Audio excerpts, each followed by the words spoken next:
Seorang mandor proyek ruko di wilayah Kepulauan Riau, pemirsa, ini dibunuh oleh bawahannya sendiri atau anak buahnya sendiri lantaran gaji yang dibayarkan tidak sesuai dengan perjanjian.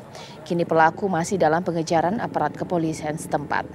Ya, warga yang melintas di jalan menuju Bengkong Sadai Batam Kepri mendadak ramai di sekitar lokasi proyek pembangunan rumah toko karena seorang mandor proyek tewas seketika setelah dibacok oleh bawahannya sendiri. Mandor proyek pembangunan rumah tersebut sempat cekcok dengan bawahannya karena permasalahan gaji.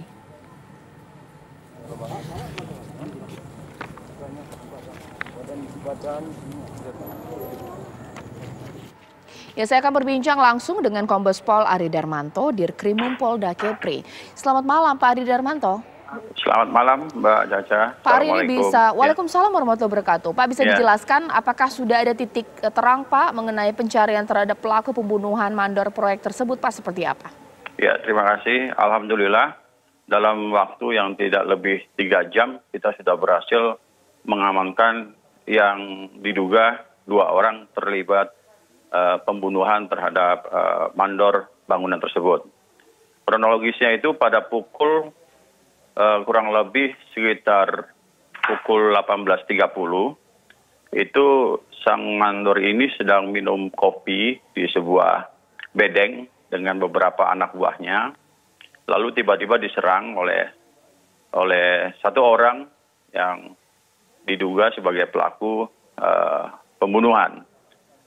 Tanpa ada basa-basi ataupun tanpa ada perbincangan terkait apa masalahnya, langsung dilakukan penyerangan.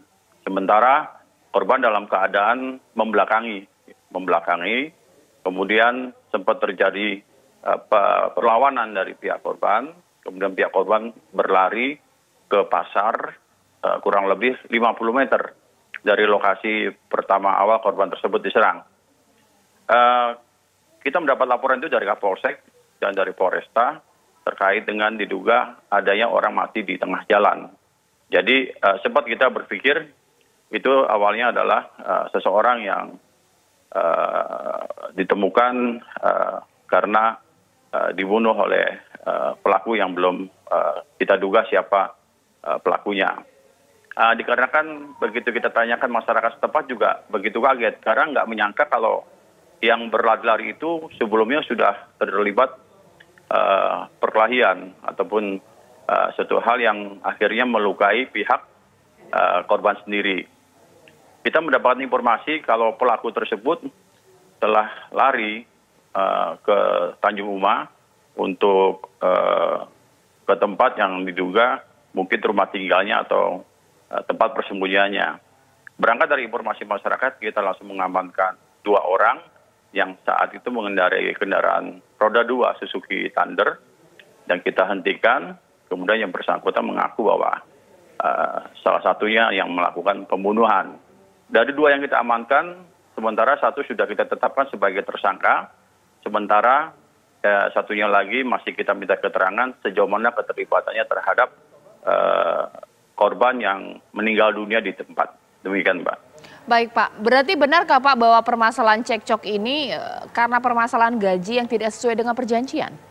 Iya, gitu. Jadi pada prinsipnya ini kedua belah pihak ini adalah rekan kerja, di mana almarhum adalah mandor sekaligus juga pimpro.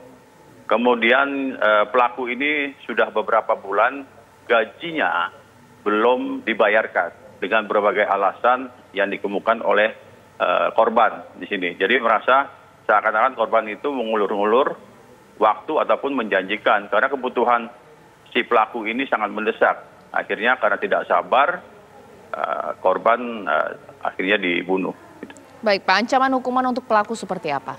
Ancamannya lebih dari 5 tahun, Mbak, karena kita kenakan pasal 338 dan 351. Baik, terima kasih Kombes Pol Ari Darmanto, Dirkrimum Polda Kepri, dan pemirsa usai jeda berikut. Apa kabar Indonesia Malam kembali dengan sejumlah informasi lainnya. Tetaplah bersama kami.